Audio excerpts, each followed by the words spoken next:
Assalamualaikum warahmatullahi wabarakatuh. Sahabat muslim yang dirahmati Allah subhanahu wa ta'ala, semoga kita semua dijauhkan dari keburukan. Beberapa golongan yang ditolak dari telaga Nabi di hari kiamat nanti, semoga saja kita bukan termasuk golongan tersebut.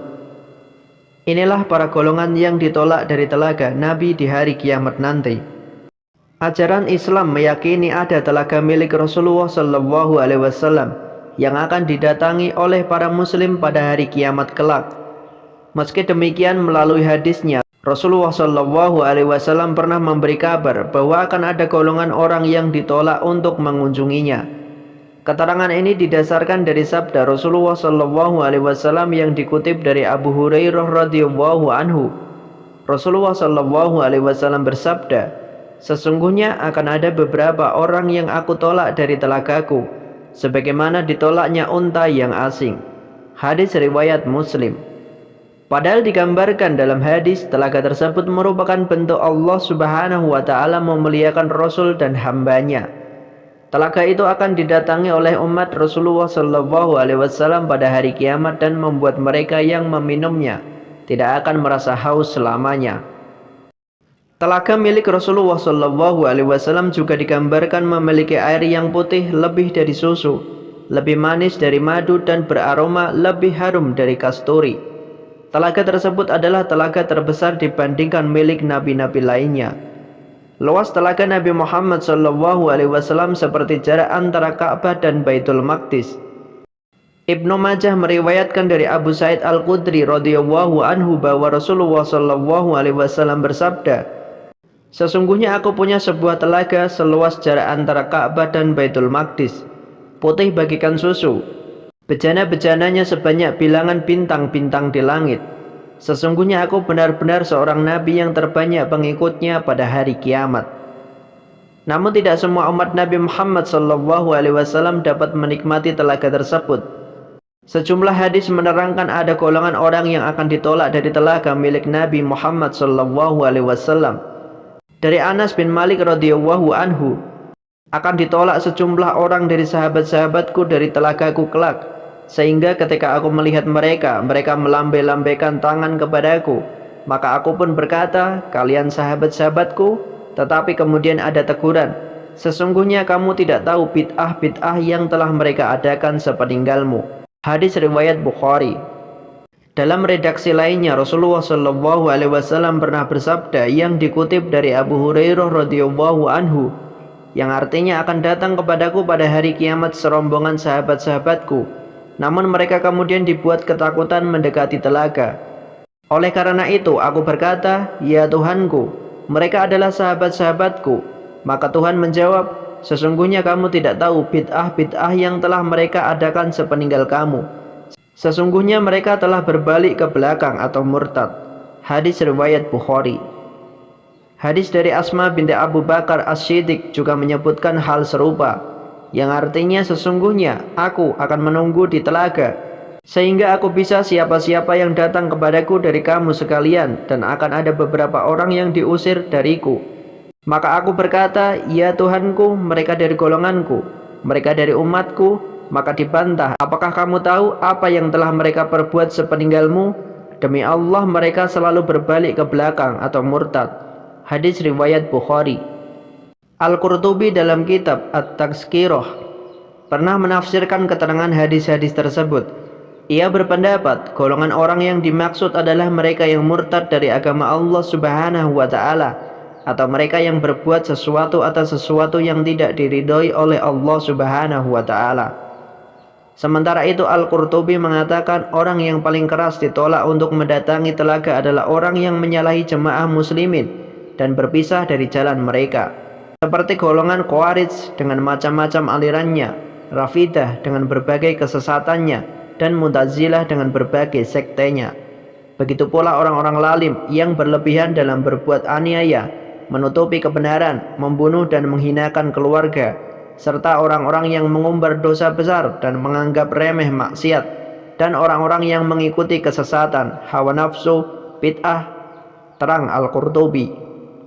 Meski demikian, Al-Qurtubi menambahkan, pengusiran dari telaga tersebut dapat bersifat sementara selama penyimpangan yang dilakukan dalam hal perbuatan, bukan penyimpangan dalam hal akidah. Wallahu a'lam. Kemudian hari kiamat digambarkan sebagai peristiwa yang dahsyat dan tidak ada pertolongan selain daripada Allah Subhanahu wa taala. Pada hari tersebut orang-orang pilihan dari umat Rasulullah sallallahu alaihi wasallam akan mendatangi telaga Nabi Muhammad sallallahu alaihi wasallam. Telaga Nabi Muhammad sallallahu alaihi wasallam disebut terletak di padang mahsyar. Telaga Nabi Muhammad sallallahu alaihi wasallam adalah telaga paling besar dan agung yang panjangnya sejauh sebulan perjalanan. Ia menjelaskan lebih lanjut, telaga Nabi Muhammad sallallahu alaihi wasallam memiliki dua saluran yang mengalirkan Al-Kautsar. Al-Kautsar adalah sungai di surga yang airnya dialirkan ke dalam telaga. Demikian seperti dijelaskan Syekh Fatih Ghanim dalam kumpulan hadis qudsi pilihan. Disebutkan dalam kitab At-Tazkirah karya Imam Syamsuddin Al-Qurtubi, luas telaga Nabi Muhammad sallallahu alaihi wasallam seperti jarak antara Ka'bah dan Baitul Maqdis. Ibnu Majah meriwayatkan dari Abu Sa'id Al-Khudri radhiyallahu anhu bahwa Rasulullah sallallahu alaihi wasallam bersabda, sesungguhnya aku punya sebuah telaga seluas jarak antara Ka'bah dan Baitul Maqdis, putih bagaikan susu. Bejana-bejananya sebanyak bilangan bintang-bintang di langit. Sesungguhnya aku benar-benar seorang nabi yang terbanyak pengikutnya pada hari kiamat.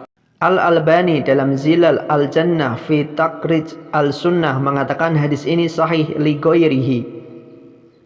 Ka'bah terletak di Masjidil Haram Makkah, sedangkan Baitul Maqdis atau Masjidil Aqsa terletak di Yerusalem. Jarak antara keduanya menurut pantauan di Google Maps sejauh 1531 km. Kemudian telaga Nabi Muhammad SAW memiliki 4 sudut yang dipegang oleh masing-masing Khulafaur Rasyidin. Hal ini diriwayatkan secara marfu oleh penulis kitab Al-Ghailaniyat dari hadis riwayat Humaid dari Anas yang berkata bahwa Rasulullah SAW bersabda, sesungguhnya di telagaku ada 4 sudut. Sudut pertama ada di tangan Abu Bakar, sudut kedua di tangan Umar, sudut ketiga di tangan Utsman, dan sudut keempat di tangan Ali. Barang siapa mencintai Abu Bakar tapi membenci Umar, maka Abu Bakar tidak akan memberinya minum. Barang siapa mencintai Umar tapi membenci Abu Bakar, maka Umar tidak akan memberinya minum.